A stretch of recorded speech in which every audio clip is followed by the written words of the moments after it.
The millionaire was moved, seeing a mother and her son living on the street. He discovered a love that would change his life. The rain fell hard, as if the sky wept over the city. Michael was tired. It had been a long day at the office, with endless meetings and countless debates.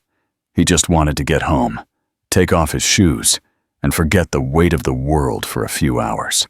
But as he sped through the wet streets, something caught his attention amidst the darkness. A figure huddled under the awning of an abandoned building, sheltering a small boy in her arms. She stood out against the blur of the night. Michael stopped the car, unsure what compelled him. Perhaps it was the image of that woman alone, battling the cold, with a look that reflected a burden far too great for her age. The boy, nestled in her arms, was curled up, hiding his face against his mother's chest. Michael hesitated for an instant.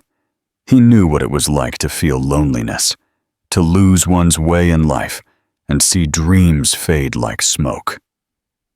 The memory of his last failed relationship was still fresh, a wound he hid beneath layers of work and obligation. He got out of the car, opened his umbrella, and walked toward them, feeling the night's chill pierce his soaked suit. The woman didn't seem to notice his presence until he leaned down, extending his hand. "Excuse me. You all right?" She looked up, and Michael's breath caught. It was a face he knew well, even though it was now marked by lines of weariness and sorrow. It was Rose, his childhood friend with whom he had shared smiles, dreams, and promises of a future full of adventure. The same Rose who one day told him everything would be fine, no matter what life brought. Her eyes now seemed so different, yet they still held that familiar spark he remembered. "Rose, is that you?" His voice came out in a whisper, a mix of disbelief and compassion. Rose's eyes widened in surprise, and for a moment, she seemed unable to believe Michael was standing there before her. She tried to compose herself, wiping away a stray tear. "Michael, is that really you?" Her voice trembled, as if every word was a weight she could barely carry. Michael felt his heart pound rapidly. "What are you doing here?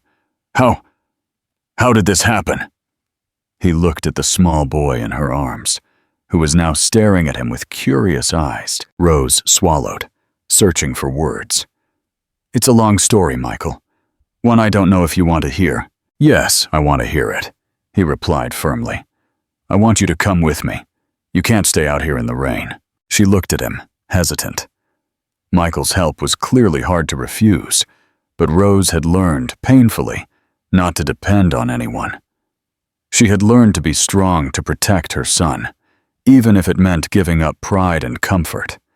However, looking at Michael, she saw the little boy she knew years ago, someone she had always trusted, someone she, deep down, never imagined she would see again. "All right," she finally whispered, allowing him to guide her to the car. Michael opened the passenger door, helping her settle the boy in the back seat. On the way home, silence fell between them, a silence full of questions and answers neither seemed willing to face. The secret shared upon arriving at Michael's luxury apartment, he tried to make them comfortable, offering dry towels and blankets. Rose seemed uneasy, her eyes exploring every corner of the place, as if wanting to ensure she was safe. Michael watched her, his heart heavy, feeling a mix of sadness and hope. This was Rose, after all, his best friend from childhood, the person with whom he had shared his deepest secrets and dreamed of sharing his life. When they finally sat down, he couldn't resist. "Rose, what happened? How did you end up on the street alone with a boy?" She lowered her gaze, embracing the boy who was now sleeping on her lap. Her expression turned somber, and Michael noticed he was about to hear something painful. "Michael, I made a lot of mistakes," she sighed, her voice barely audible. "I came to the city with a man I thought loved me. I left everything for him, trusting him completely. But he betrayed me, left me, pregnant, with no money, with no one to turn to." The pain in her voice was palpable, and Michael felt his chest tighten, He wanted to say something, but no word seemed enough. I spent the last few years trying to survive, working wherever I could, doing my best to give my son a dignified life. But life is not easy for those who are alone, Michael. Every day was a fight, and when all the doors started closing, when there was no one left to turn to, I ended up on the streets. Michael moved closer, taking her hand. Rose, I am so sorry. I didn't know you were going through all this. If I had known, his voice trailed off, feeling the weight of guilt. How could someone, with all the resources at his disposal, let such an important friend suffer like this? She lightly squeezed his hand, offering a sad smile. You couldn't have known, Michael. And honestly, I don't think I would have accepted your help. I thought I had to face everything alone. But now, I don't know anymore. Now, with my son, I just want to give him a chance to be happy. Silence fell between them, this time charged with understanding. Michael knew his life was about to change. It wasn't just a matter of helping Rose and her son. It was about finding a part of himself he thought he had lost. From that moment on, the mere fact of coming home brought him a sense of warmth he had forgotten, the seeds of a new love. Over the following days, Michael's routine completely changed. Coming home after work, he was greeted by the presence of Rose and her son, Leo, who slowly began to feel more at ease in the apartment. Leo was already exploring every corner of the place, with the curiosity of someone who had rarely seen anything more than the city's cold streets. Michael watched every detail of this new dynamic, and, to his surprise, the simple act of coming home now brought him a sense of warmth he had missed. Rose also began to open up slowly. At first, their conversations were brief, almost formal. But over time, the intimacy of their old friendship resurfaced. One night, after Leo had fallen asleep, the two sat at the table, each with a cup of hot tea. The night was quiet, and the silence that enveloped them was an invitation to go deeper, to break the barriers that time had placed between them. You know, Rose began, staring fixedly at the cup in her hands. When I came to the city, I had so many plans. I thought things would be different, you know? That I would find my place, that I would build a life. I never imagined I would end up like this. Michael listened, absorbing every word. It was impossible not to notice the pain in her eyes. The father of my son.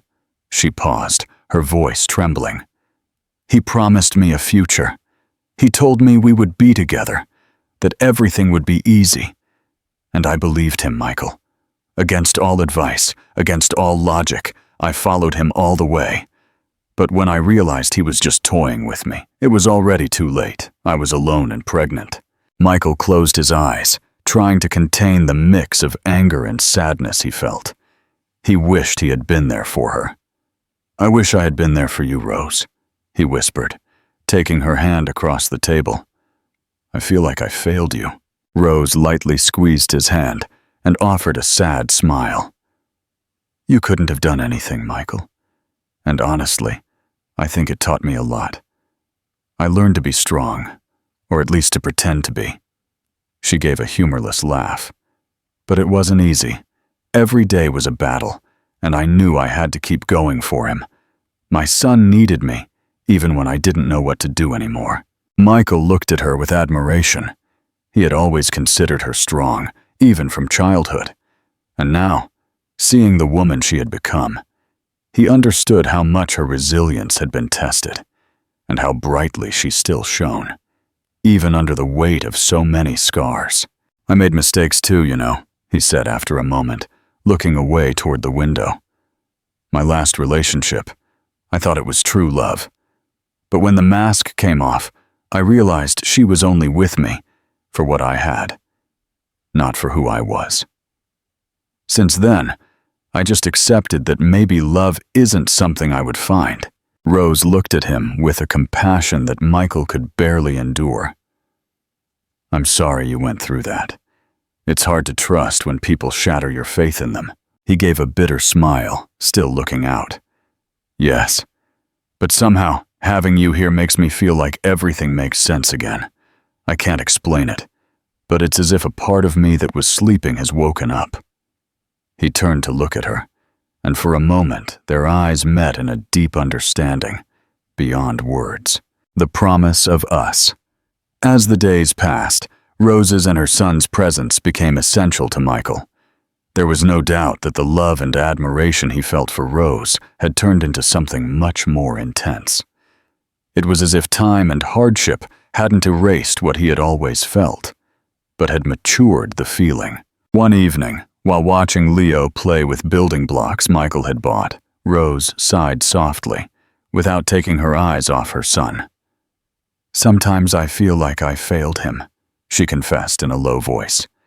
"He deserved more than a mother fighting to survive, who has nothing to offer but love."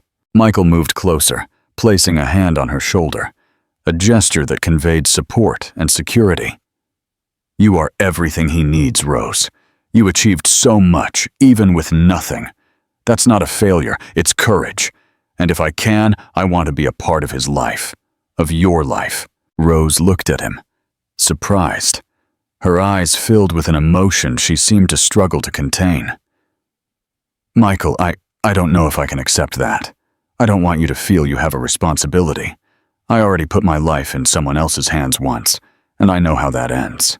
"It's not a responsibility," he replied, his voice firm, yet full of affection. "It's about wanting to be here. I want to be here for you. I want you to stay." Rose moved closer, her eyes full of tears she tried to hold back. "I don't know if I deserve this, Michael. Not after everything." He took her hand again and squeezed it gently. "If I learned anything from you, Rose, it's that there is no deserve in love. There are only the choices we make, and I choose to be with you both." She remained silent, but the way she intertwined her fingers with his spoke louder than any words. In that instant, the barriers Rose had erected to protect herself and her son began to crumble, like a wall yielding to the gentle touch of love. Michael felt something he hadn't experienced in a long time, a sense of belonging, of purpose. He knew that, from that moment on, he would do whatever it took to protect Rose and her son, and perhaps, just perhaps, build the family he had always desired, but never dared to seek. Chapter 7. The Final Choice. The days of Michael and Rose were now filled with laughter and moments of joy that made the world around them seem less harsh. Michael, accustomed to the coldness of business and the solitude of his luxurious apartment, now experienced the simplicity of everyday moments that, to him, had a new meaning. Rose also allowed herself to relax. The tension she always carried diminished, and she felt that, next to Michael, she could finally experience the sense of belonging she had sought for so long. One night, after Leo was asleep, Rose and Michael lingered in the living room, sharing memories of their childhood. Michael had the power to make her laugh like no one else, and she felt safe by his side. "Do you remember when I fell out of that tree, and you spent hours trying to convince me not to tell my mother?" Michael chuckled, pushing back a lock of hair that fell over her face. Rose laughed with him, her eyes sparkling with the memory. "How could I forget? My mother threatened to ground me for a week. But you were always my accomplice, Michael. You were always someone I could trust." He looked at her with a gentle smile. "And I always will be." Those words hung in the air, and Rose felt her heart begin to beat faster. They were so close she could feel his warmth, his breath mixing with hers. Michael raised his hand and gently cupped her face, and, as if an invisible barrier had vanished, the two leaned in and sealed the moment with a beautiful, passionate kiss. Chapter 8. The Test of Fire. But good news rarely comes alone. As Michael and Rose began exploring this new phase, Mrs. Beatrice, Michael's mother, discovered the bond uniting her son with Rose. Learning that he had taken in a homeless woman with a small boy, Her reaction was one of incredulity and total disapproval. Beatrice had always envisioned a different future for her son, and in her view, Rose was unsuitable for him. To her, this woman and her son were an unwanted burden that could only interfere with Michael's life. Decided to protect the future she had dreamed of for her son, Mrs. Beatrice chose to intervene. One afternoon, when Michael was at work, she went to his apartment unannounced. Rose was surprised to open the door and find the elegant woman before her, with a cold look that instantly made her stomach churn. "May I come in?" Mrs. Beatrice asked, with a voice that conveyed an almost implacable authority. Rose agreed, unsure of what was happening, and stepped aside for her to enter. The mother's presence was imposing, and the silence that followed between them seemed to hasten something Rose didn't want to hear. Mrs. Beatrice examined the apartment with a critical gaze before sitting on the sofa, crossing her legs as if about to settle a delicate business matter. "Rose, I don't want to prolong this more than necessary. I know you are a practical woman and must understand what I am about to say." She paused, fixing her eyes on Rose's. "Michael has responsibilities, a position to maintain, and an arranged marriage for next year. He is an important person and needs someone his equal." Those words struck Rose like a blow. The confusion on her face was evident, but Mrs. Beatrice continued before she could react. "I am grateful for what you did for him, for the comfort you provided in a moment of loneliness. However, you and your son have no place in his life." She then took an envelope from her purse and placed it on the table between them. "Here is enough money for you to start a new life elsewhere. Michael does not need to know about this conversation. Just leave and allow him to follow the path he was always destined for." Rose looked at the envelope, feeling her blood run cold. The knot in her throat made it hard even to breathe. Every word from Mrs. Beatrice pierced her mind, confirming everything she had always feared. Was it really a mistake to want a place by Michael's side? She loved this man since childhood, but the prospect of hurting him seemed unbearable. "I don't want to cause problems for Michael," Rose whispered, her voice choked, barely able to speak. "It is what is best for him," Mrs. Beatrice replied, with a smile that tried to be kind. "And in the end, it will also be best for you. You will have the opportunity to build a dignified life for your son, without interfering with Michael's plans. Think of it as a favor, Rose. A favor for all of us." Rose listened in silence, unable to respond. The weight of responsibility for her son's well-being and the desire to see Michael happy seemed to clash within her. As soon as Mrs. Beatrice left, Rose remained motionless, staring at the table, faced with a decision she didn't want to make. The open ending, the unanswered question. That night, when Michael returned home with a light heart, eager to see Rose and Leo, he found no one. He called her name, searched every room, and began to feel a deep emptiness in the air. It was only when he noticed the letter on the table that his heart began to pound with despair, and a bitter feeling overwhelmed him. He sat on the sofa, reading and rereading every line of the letter. The void Rose had left was not just physical. It was as if the air had been pulled from his lungs. He ran a hand over his face, incredulous, the words resonating in his mind. "I could have been happy by your side, but perhaps I am a burden to you. I cannot take you away from your life." The unspoken truth was heavy. Mrs. Beatrice had intervened. In a fit of rage, Michael stood up and grabbed the phone to call his mother, his voice so full of emotion that he didn't even try to control himself when she answered. "Michael, is everything all right?"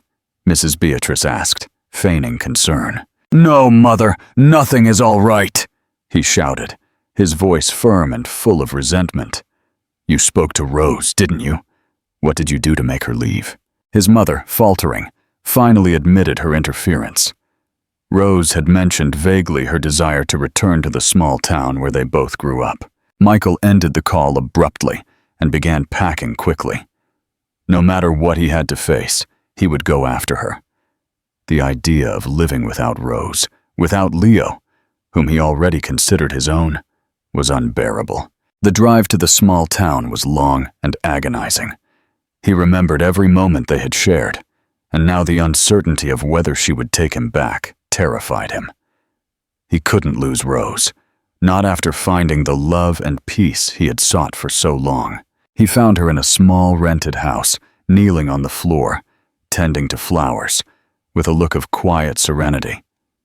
Leo was playing happily beside her. The moment their eyes met, all the pain, the betrayal, and the family pressure faded. "Rose," he said, his voice choked with emotion. She looked up, startled, and then her face softened. "The past is resolved, but the future is not."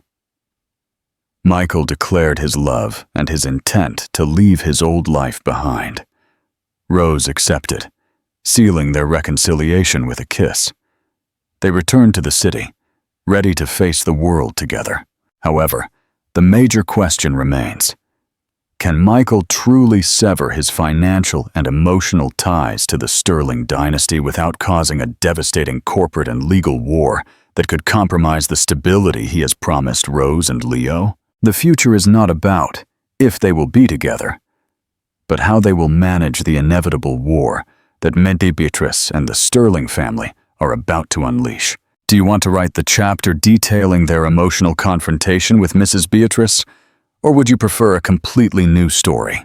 Chapter 14, The Declaration of War. The day after Michael, Julian, and Rose returned to the city, they knew they had to act quickly. They were no longer just in love.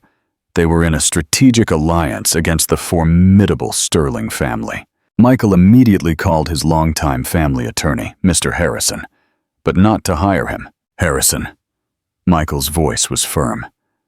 "I need the name of the most ruthless, discreet family lawyer who specializes in protecting assets from corporate interference, effective immediately." He didn't want a lawyer who would negotiate. He wanted a lawyer who would build a fortress. The Sterling ultimatum. The confrontation came the very next evening at the Sterling family's grand estate. Michael brought Rose with him. Rose wore a simple but elegant dress, her posture radiating quiet strength. She held Michael's hand, a clear, visual statement of their unity as they entered the mahogany-paneled study. Mrs. Beatrice and Michael's older sister, Eleanor, were waiting. Their expressions were cold, their disapproval palpable. "This is unacceptable, Michael," Mrs. Beatrice began, skipping any pretense of greeting. "You brought her here, after what she did?" "Mother, Rose is here because she is the foundation of my family," Michael stated, pulling Rose closer. "And she is here because we are getting married." The room fell silent. Eleanor let out a sharp, derisive laugh. "Married? Michael, you are scheduled to meet with the DuPont heiress next month. You are compromising the entire family trust. Be reasonable. You can provide for the child and the woman, but marriage? It's out of the question." Mrs. Beatrice fixed Rose with a chilling gaze. "You, young woman, have your answer. We are prepared to offer you $10 million to leave the city and sign a non-disclosure agreement, ensuring you never contact my son or expose the child's paternity." Rose met her gaze without flinching. "Mrs. Sterling, I have been offered money once to leave Michael, and I refused. You have severely underestimated me. I don't want your money. I only want the right to live my life and raise my son in peace." The legal fortress. Michael stepped in, cutting off his mother's retort. "We are past the point of negotiation. I have taken action. As of this morning, all my personal and liquid assets have been transferred into an irrevocable family trust, with Rose and my children as the sole beneficiaries." Eleanor, the pragmatist, gasped. "An irrevocable trust? Michael, you've removed the assets from the Sterling portfolio." "Exactly," Michael confirmed. "You can no longer use my money to influence my decisions, and you can no longer threaten Rose with the custody battle you planned, because we are initiating proceedings to legally formalize my paternity and joint custody, with Rose as the primary guardian. Our new legal counsel believes our proactive approach nullifies your primary legal leverage. Mrs. Beatrice's face was a mask of cold fury. You have declared war on your own family, Michael. No, Michael corrected, his voice quiet, but absolute. I have drawn a boundary, and I am telling you with finality that if you cross it, if you attempt to legally or emotionally interfere with Rose or the children, the consequences will be swift and catastrophic. I will remove every remaining cent of my personal wealth from the family and go public with the years of emotional abuse and manipulation you subjected my mother and me to. This is my statement. Leave my family alone. He didn't wait for a response. He took Rose's hand and led her out of the study, closing the massive mahogany door behind them with a decisive thud. The open question.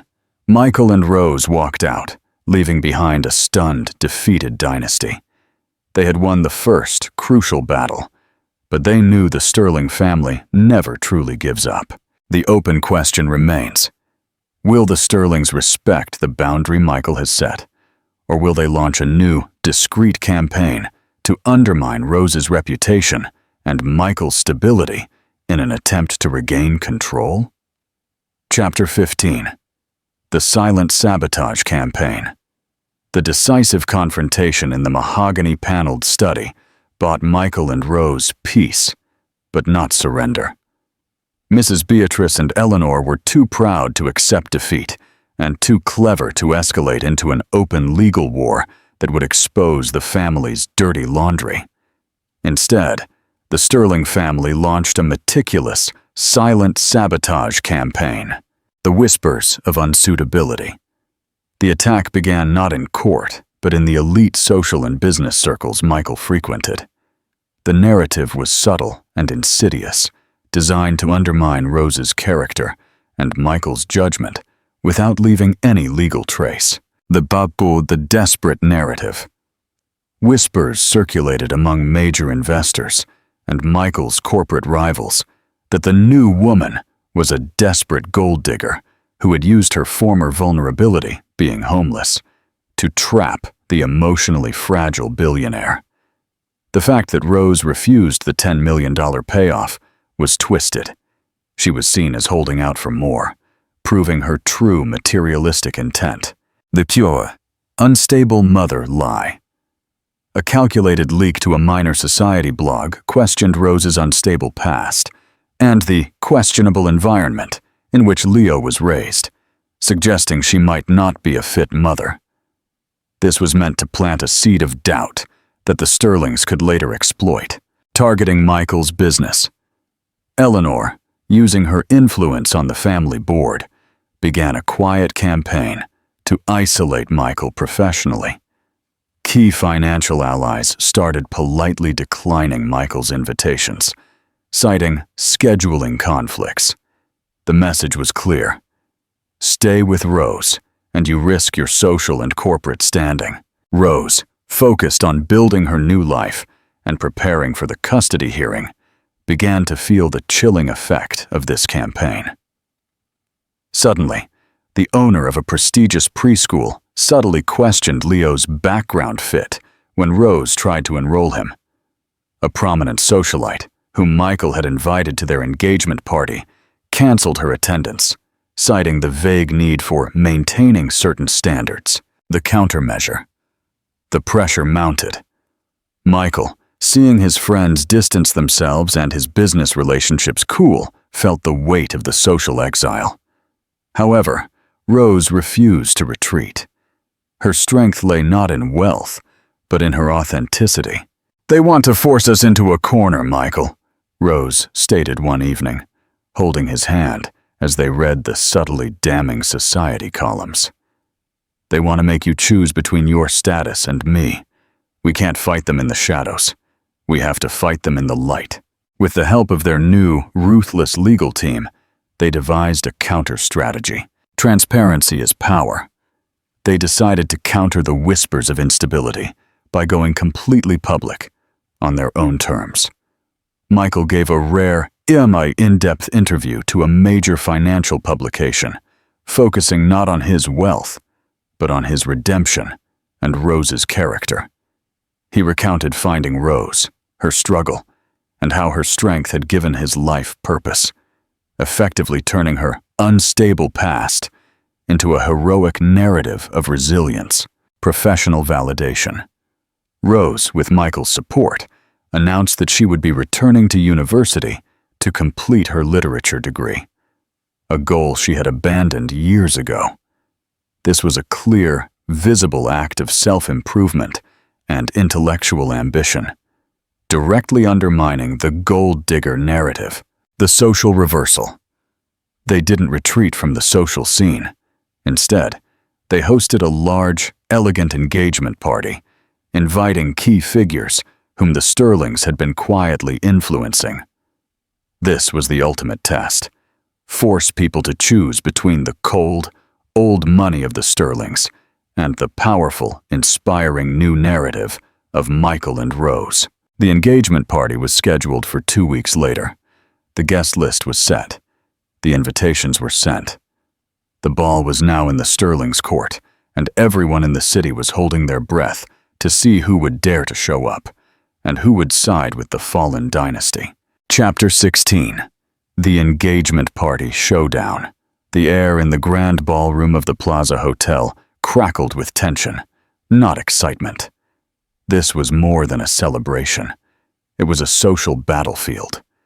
The room was filled with the city's elite, their designer gowns and tuxedos concealing a network of nervous energy. Everyone who mattered was here, not to congratulate Michael and Rose, but to witness the inevitable social collision. Mrs. Beatrice Sterling and Eleanor had done their work well. Only half of the invited guests showed up. The missing faces belonged to the old money establishment, the families who had quietly bowed to the Sterling dynasty's pressure. The attendees were mostly Michael's peers, young tech founders, international clients, and new money entrepreneurs who valued opportunity over rigid tradition. Rose stood by Michael's side, magnificent in a simple bespoke emerald dress. Her posture was regal, her smile steady, but her heart hammered against her ribs. She knew every polite nod masked 1,000 whispered questions about her past. The social veto. The first blow came swiftly. The matriarch of the old money set, Mrs. Davenport, approached Michael and Rose. She was an ally of the Sterlings and a known social gatekeeper. "Michael," Mrs. Davenport said, her voice dripping with cool civility, "I was so surprised to receive your invitation. And I must say," she paused, letting her eyes glide over Rose's dress, "your choice of venue is lovely. But tell me, dear," she turned to Rose, "where is your family tonight? In times like these, one really needs the support of one's people." The question was a calculated strike, reminding everyone that Rose lacked the social pedigree and her family was absent. Rose met her gaze with a calm that stunned Michael. "They are at home, Mrs. Davenport," Rose replied, her voice clear and strong. "They prefer quiet happiness over social performance. My fiancé knows where to find them. And as for support," Rose gently squeezed Michael's hand, "I have everything I need right here." Mrs. Davenport, deprived of the dramatic reaction she sought, could only offer a thin, disapproving smile before retreating. The appearance of the enemy. Then, the true shock.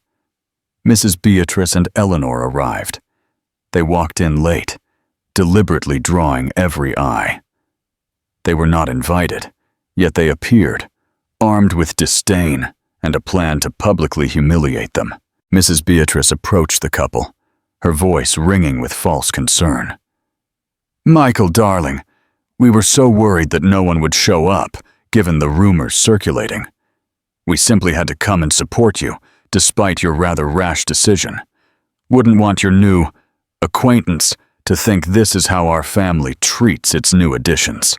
Eleanor immediately cornered a group of Michael's key venture capital partners. Such a shame about Michael's focus, she whispered, loud enough to be heard. All this sentimental distraction with the former maid. It's a sign of a real loss of corporate judgment. The tension became unbearable.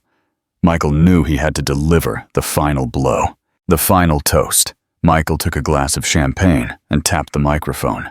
The room quieted, anticipating the chaos. "Thank you all for being here tonight," Michael began, ignoring the two sterling women completely. "Many of you are here to see who would win a fight between old obligation and new truth. But this is not a fight. This is a choice." He looked directly at his mother and sister, his voice ringing with finality. "Tonight, I am making it clear where my loyalty stands. To those who question Rose's past, yes, she worked hard.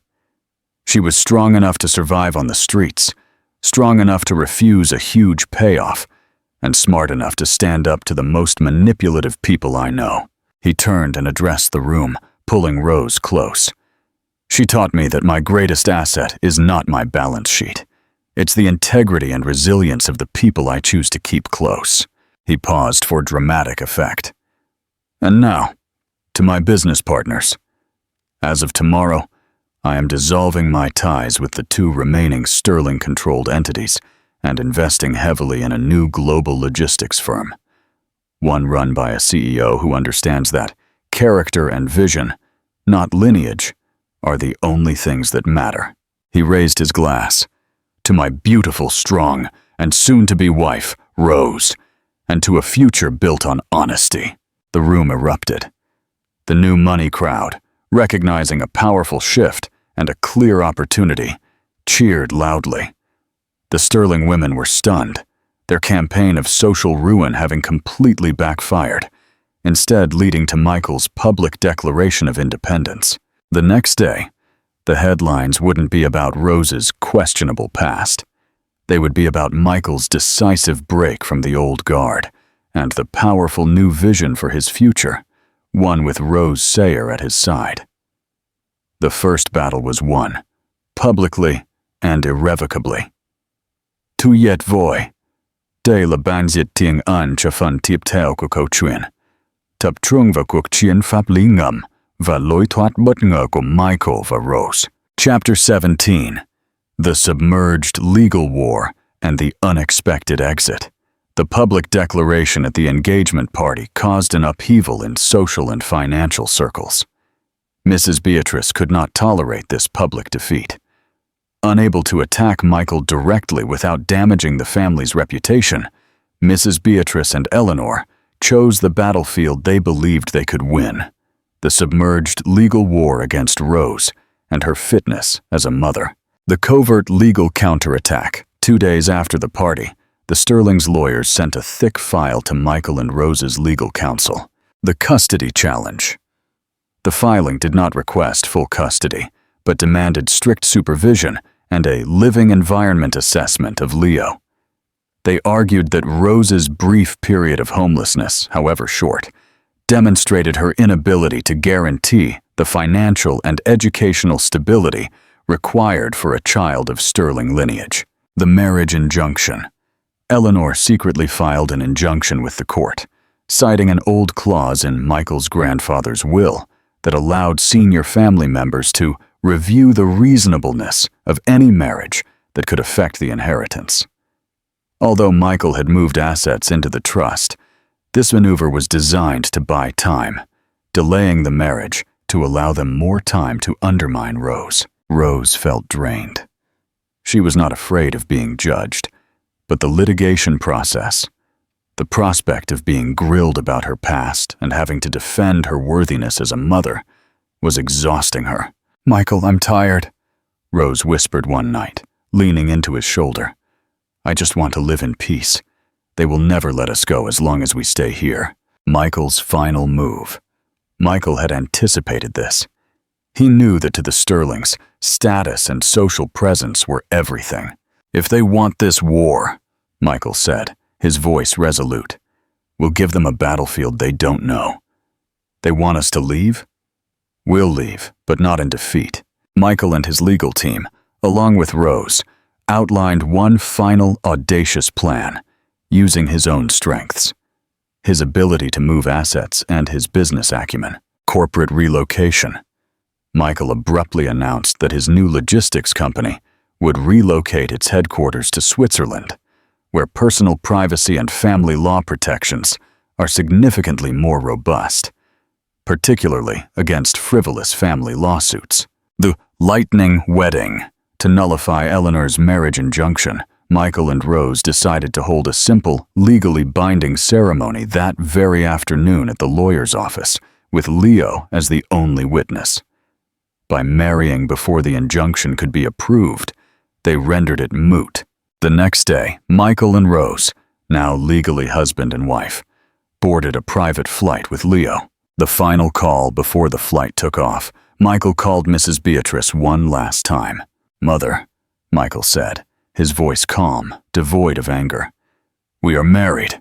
Rose is my wife, and I have relocated all business operations to Geneva." There was a long silence on the other end of the line. "Michael, what are you doing? You are abandoning everything," Mrs. Beatrice roared, her voice shaking with rage. "I'm not abandoning," Michael gently replied. "I am redefining everything. Your fight wasn't for my well-being. It was for control. I have taken back control of my life. Leo, Rose, and we are a family, and I am protecting them by taking them out of your sphere of influence. You will regret this." "No, Mother," Michael said. "I regretted letting Rose walk away the first time. I will not make that mistake again." He hung up and looked at Rose. She smiled, a genuine, radiant smile. "Where are we going, Michael?" Rose asked, holding Leo tight. "To a place they cannot find us, my wife," Michael replied. "To a place where we only have to worry about being a family." Conclusion. The peaceful haven years passed, and Michael's prophecy came true. The Sterling family could not pursue Michael and Rose abroad without incurring massive legal complications. Michael did not lose his wealth. He simply redirected it. He and Rose built a new, peaceful life in a picturesque lakeside town in Switzerland. As time went on, their life was filled with the laughter of Leo and the small daughter, Marie, whom they had after marrying. Mrs. Beatrice eventually realized her defeat. As she aged, loneliness crept in, and she realized she had traded her son's love for the illusion of control. Michael and Rose had built something far more valuable than the Sterling dynasty, a family foundation of integrity, resilience, and genuine love. Would you like to start a completely new story? Or is there another way you'd like to continue this saga of Michael and Rose?